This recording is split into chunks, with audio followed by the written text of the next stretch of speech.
안녕하세요. 매일 아침 말씀 묵상에 오신 여러분을 진심으로 환영합니다. 6월 28일 월요일 텅 빈 채로 달리는 삶. 생각할 문제, 바룩의 정신적 건강 상태가 어땠을까요? 왜 우리 인생은 텅 빈 채로 달리는 삶인가요? 오늘 우리에게 주는 교훈은 무엇입니까? 바룩의 정신적 건강 상태가 어땠을까요? 예레미야 45장 1절에서 5절의 말씀입니다. 유다의 요시야 왕의 아들 여호야김 넷째 해에 네리야의 아들 바룩이 예레미야가 불러주는 대로 이 모든 말을 책에 기록하니라. 그때의 선지자 예레미야가 그에게 말하여 이르되, 바룩아, 이스라엘의 하나님 여호와께서 내게 이같이 말씀하셨느니라. 내가 일찍이 말하기를, 화로다, 여호와께서 나의 고통에 슬픔을 더하셨으니 나는 나의 탄식으로 피곤하여 평안을 찾지 못하도다. 너는 그에게 이르라, 여호와께서 이와 같이 말씀하시기를, 보라, 나는 내가 세운 것을 헐기도 하며 내가 심은 것을 뽑기도 하나니 온 땅에 그리하겠거늘 내가 너를 위하여 큰 일을 찾느냐? 그것을 찾지 말라. 보라, 내가 모든 육체의 재난을 내리리라. 그러나 내가 가는 모든 곳에서는 내가 너에게 내 생명을 노량물 주듯 하리라. 여호와의 말씀이니라. 바룩은 예레미야의 서기관이 되어서 예레미야가 불러주는 대로 책을 기록하여 예레미야서의 실제적인 기록자가 되어집니다. 그런데 예레미야가 참으로 무너져가는 남방 유다를 위하여 그렇게 탄원하고 눈물을 흘리며 호소했음에도 불구하고 40여 년의 그의 모든 사역은 허지로 돌아가는 것처럼 보입니다. 나라는 멸망하고 참으로 오지 말았으면 하는 그 엄청난 재난들이 몰려오는 것입니다. 그럴 때에 예레미야뿐 아니라 그의 서기관이었던 바룩은 얼마나 삶의 허탄함을 느꼈을까요? 아무리 애원하고 탄원해도 우상 숭배와 범죄로 멸망을 향해 달려가는 유다의 처참한 운명을 보면서 그들의 사역의 허무함들을 느꼈을지 모르겠습니다. 예레미야 4장 19절입니다. 슬프고 아프다.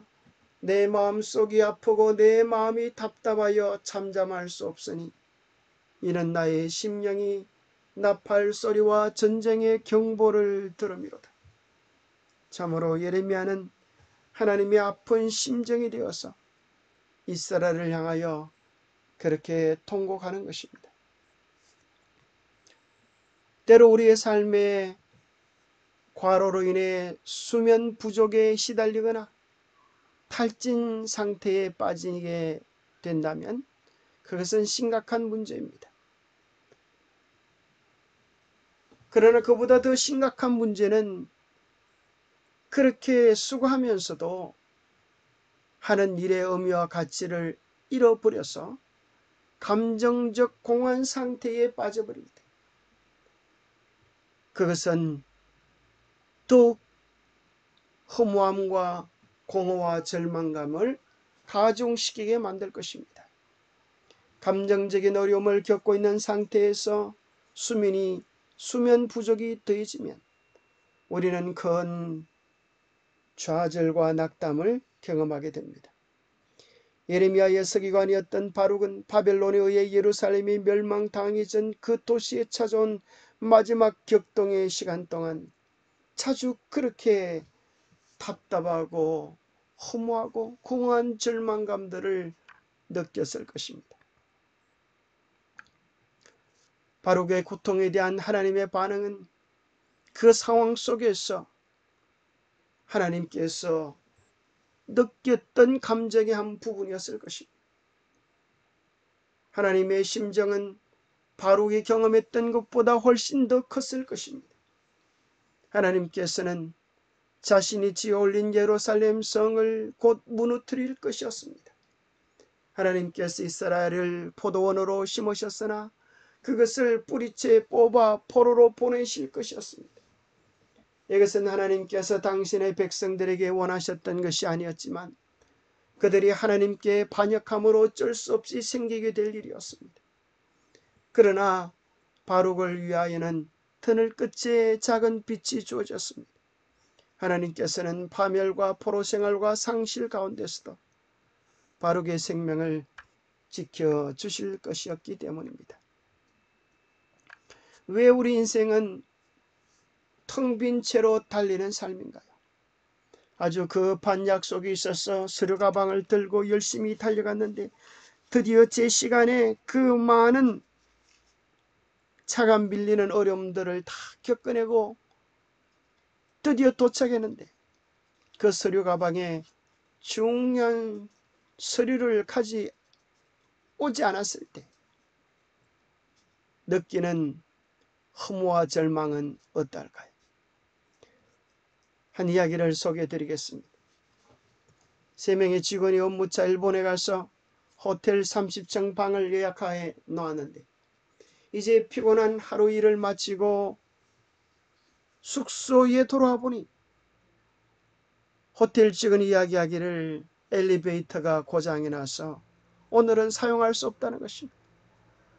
지금 당장이라도 피곤해서 주저앉을 만한 정말 힘든 상태인데 엘리베이터가 고장이 나니 할 수 없이 투덜거리면서 3명의 직원이 이제 계단을 올라갈 수밖에 없었습니다. 너무나 힘이 들고 주저앉을 것 같아서 3명에서 좋은 생각을 했습니다. 무슨 생각인가 하면 한 3명이니까 한 사람이 10정씩 맡아서 각자 자기가 알고 있는 이야기들을 하면 이야기 듣는 가운데 재미있게 올라갈 것이라고 생각했습니다.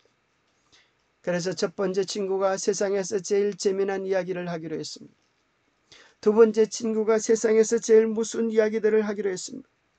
세 번째 친구가 자기가 알고 있는 세상에서 제일 웃기는 이야기들을 하기로 약속을 했습니다. 첫 번째 친구가 10층까지 올라가면서 세상에서 제일 재미난 이야기들을 아주 기가 차게 재미있게 들려주었습니다. 배꼽이 어디 있는지 알지 못할 정도로 재미있게 10층을 올라가 버렸습니다. 20층까지 올라갈 때는 세상에서 제일 무슨 이야기를 해주었습니다. 머리가 쭈삣쭈삣 서고 금방이라도 누군가 다리를 붙잡을 것 같은 스릴 속에서 금방 10층까지 올라가 버렸습니다. 이제 30층까지 올라가면서 이야기를 맡았던 그 마지막 친구가 이야기하기를 내가 제일 웃기는 이야기를 맡았는데 자네들 이야기를 듣다 보니까 내가 무슨 이야기를 해야 할지 잊어버렸다고. 참 어리없는 소리를 하는 것입니다. 그래도 어쩌겠습니까? 주저앉을 수도 없어서 투덜거리며 드디어 30층 숙소 방문을 열려고 하는데 이 친구가 이렇게 이야기합니다. 내가 제일 웃기는 이야기가 생각이 났다. 친구들이 깜짝 놀라서 그게 뭐냐고 물었습니다. 그때 이야기하기를 이 친구가 우리 방문 열쇠를 차에서 가지고 오지 않았다는 이야기입니다. 얼마나 기가 차겠습니까? 그렇게 힘겹고 어렵게 숙소에 올라왔는데 방문을 열 수 있는 열쇠가 없다니요. 정말 웃기고 황당하고 졸도할 만한 이야기가 아니겠습니까? 이제까지 했던 모든 수고가 숲으로 돌아가는 것입니다. 다시 내려가서 올라와야 하니 얼마나 기가 차겠습니까? 이것은 우리 인생을 빗댄 이야기입니다. 우리 인생이 뭔지 알지 못할 때 인생은 그저 재미난 이야기인 줄 알다가 이제 좀 정신을 차리고 보면 세상이 얼마나 무서운 곳인지 먹고 살기조차도 힘든 세상임을 깨닫게 됩니다. 그러나 그렇게 힘든 세상 어렵게 겨우 살아왔는데 제일 마지막 웃기는 이야기는 내가 그렇게 열심히 양심껏 다하여 살아왔는데 제일 마지막 허무한 이야기는 드디어 열심히 살아온 삶의 대가가 이제 죽어야 한다는 것입니다. 우리의 삶에 영혼을 여는 열쇠가 없다면, 죽음을 여는 열쇠가 없다면 우리 인생은 참 허무하고 웃기는 이야기로 끝나는 것입니다. 죽음을 위해 열심히 달려왔단 말인가? 결국 잘 죽기 위해서 여기까지 애써왔다는 말인가? 요즘은 사람보다도 어찌 보면 개가 대접을 더 잘 받는 그런 세상이기도 합니다. 깜짝 놀랐습니다. 사람만 화장하는 게 아니라 제가 사는 구미 화장장에는 짐승들도 사람과 똑같은 장소에서 화장장을 그렇게 합디다. 또 얼마 멀지 않은 이 선산에는 개무덤, 소무덤도 있습니다. 사람만 무덤 있는 게 아니라, 사람만 장례식이 있는 게 아니라, 사람만 생일을 챙겨주는 게 아니라 개들도 사람 못지않은 대접을 받고 사는 그런 시대가 되었습니다. 정말 우리 인생에 영혼을 열 수 있는 열쇠가 없다면 개나 소나 다를 그 무엇이 다를 바가 있겠습니까?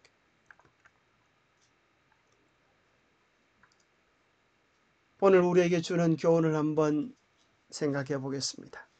이렇게 허무하고 어려운 삶이지만 우리가 하는 말들을 통하여 우리는 상대방에게 치료의 향료가 될 수 있다는 사실입니다.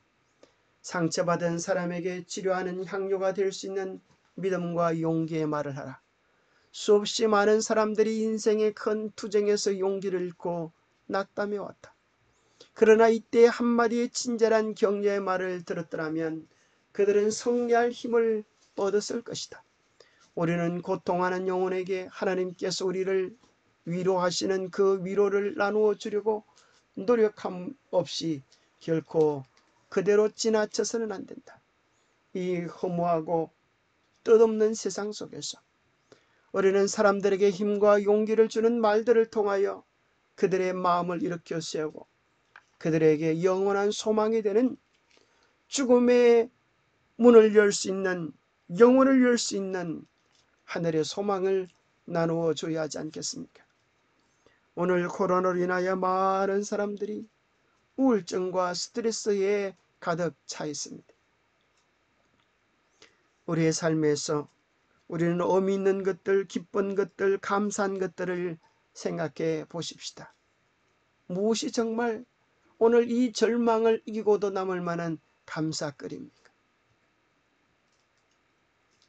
생각해 보면 큰 재난 가운데서 살아남아서 감사한 것이 아니라, 크게 놀랄 만한 일이 일어나서 감사한 것이 아니라, 오늘 하루도 하나님의 은혜 안에서 아무런 어려움 없이 살아갈 수 있다고 하는 이 일상이 감사한 것 아니겠습니까?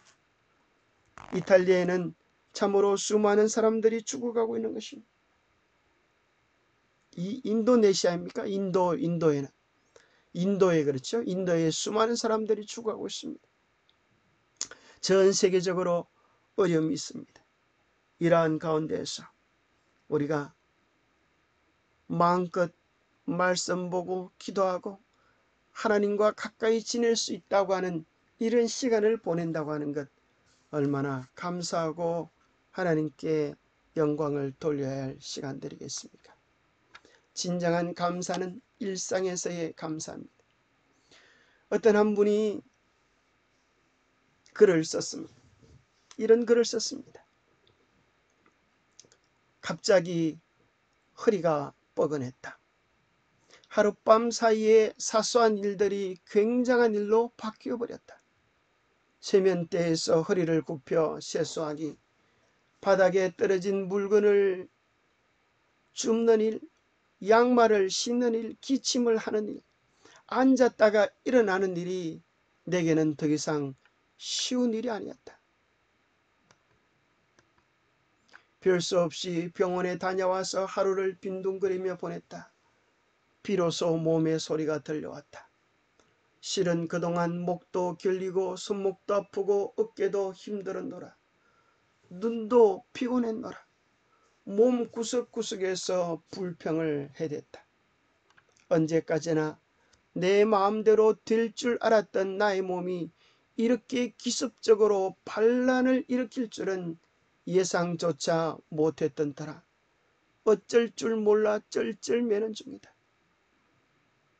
우리의 팔다리 온몸이 언제까지 내 말을 잘 들을지 아무도 장담할 수 없는 것입니다.